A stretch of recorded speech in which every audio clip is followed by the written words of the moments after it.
Hello guys, આજે આપણે બનાવીશું. તો આપણે આજે 500 ગ્રામ જાંબુન લીધા છે.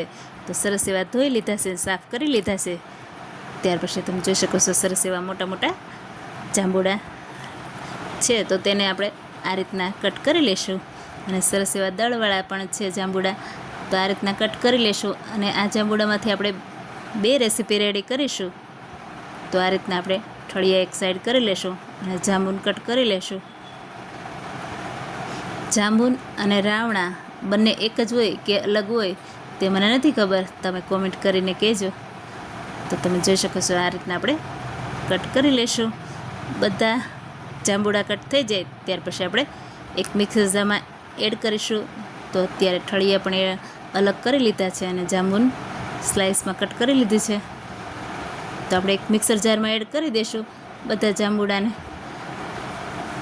ત્યાર પછી એમાં થોડું એવું સંચળ નાખીશું અને થોડો એવો જલજીરા પાવડર એડ કરીશું.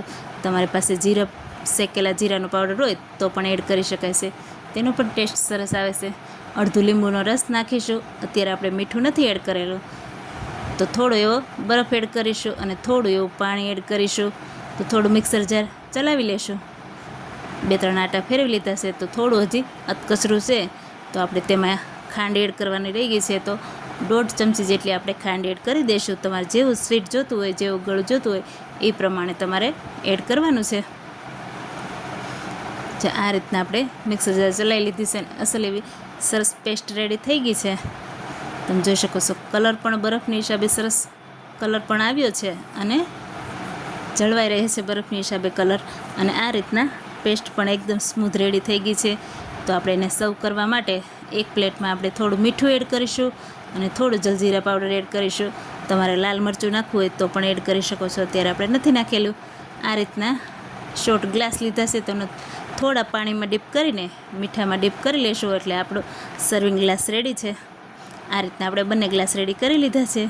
ત્યાર પછી જે આપણે પલ્પ બનાવ્યો છે તે આપણે ગ્લાસમાં સર્વ કરી લેશું. તો આપણું જાંબુન શોર્ટ રેડી છે.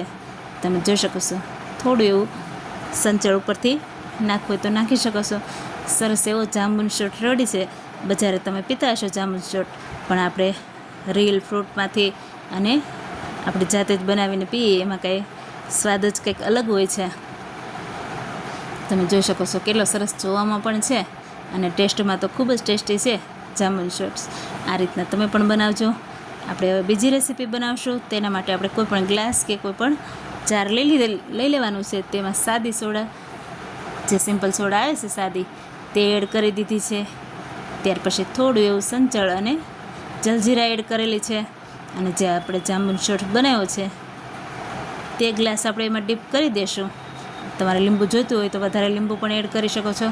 આ રીતના થોડી હલાવીને આપણે ફૂલઝાર સોડા રેડી કરી લીધી છે. જાંબુન ફૂલઝાર તમે જે લારી ઉપર પીતા હશો તે પણ ઘરે આપણે રેડી કરી લીધી છે. જાંબુન શોર્ટ અને ફૂલઝાર સોડા તમને કેવી લાગી? લાઇક, શેર અને સબસ્ક્રાઈબ કરજો. Thank you.